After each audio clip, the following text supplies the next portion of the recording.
Hello crafty friends, I'm Lien from Studio Kato and I'm so happy to be back on the Reverse Confetti YouTube channel today. Today is a short video because it only took me 20 minutes to make this card, so I couldn't just drag out the video. That would be a little bit boring. But I made it very pink. I was in the mood for a super pink card and I thought this Supergirl or this female superhero would be perfect for the card. I am going to stamp a couple of images. One is the Supergirl and two of those onomatopoeia from the stamp set So Super by Reverse Confetti onto some Clairefontaine DCP 250 GSM cardstock with Memento Tuxedo black ink, which is my favorite ink to use for alcohol marker coloring.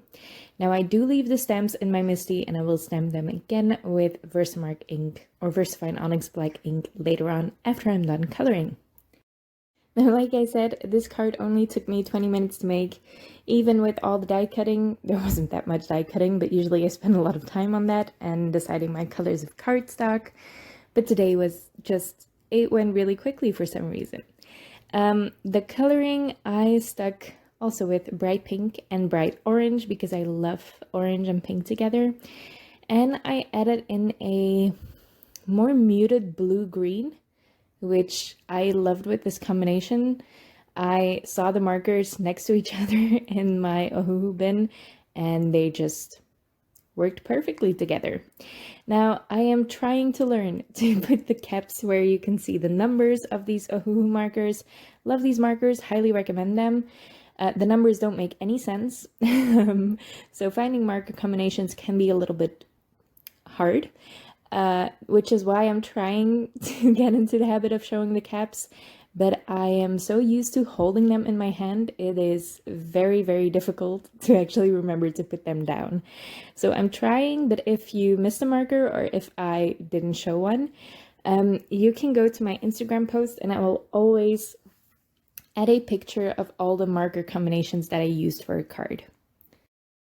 I'm making swatch charts for myself with these markers anyway to remember the combinations, so I figured why not share them. Now, like I said, I'm going to stamp this again, and there was actually a little bit of paper, just a sliver of paper on the eye, which is why I'm stamping it so many times. Usually it's just a one and done deal with the Versafine Onyx black ink.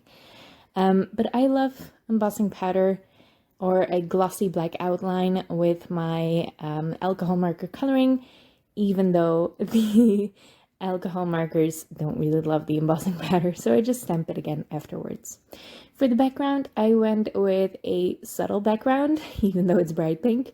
I wanted a pattern in it, but I didn't want to have that distract from the superhero, so I just used a stitched panel from Reverse Confetti. This is the Daisies cover panel, which I love. It's so beautiful. I love stitched cover dies. They are a little bit more pricey. They're definitely an investment, but I use them almost on every card these days. They're perfect for a subtle background. Now, this little burst is from the Circle with Burst tag die set from Reverse Confetti.